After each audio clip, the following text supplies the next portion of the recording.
So now that you have your new latex printer, you have some media. So let's say this media is a scrim banner. You have a 13-ounce scrim banner. Now there are several approaches on how you can use a preset to print to that scrim banner.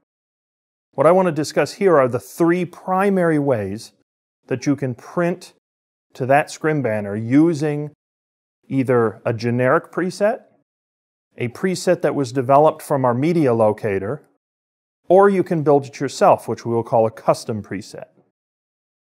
So the first way to do it is really the simplest way. We have certain categories that are on the printer. They are on the printer panel in the media library. And those categories are broken up by types of media. There's PVC banner, for example, and adhesive vinyl. And then within that category, there are subcategories. Now these categories are loose. That is, you can actually use an adhesive vinyl to print onto a banner. It's not like the categories are written in stone. What the categories help you to do is each category has certain settings for speed and temperature and vacuum that are representative of that type of media. So it is recommended that you would choose from within that category.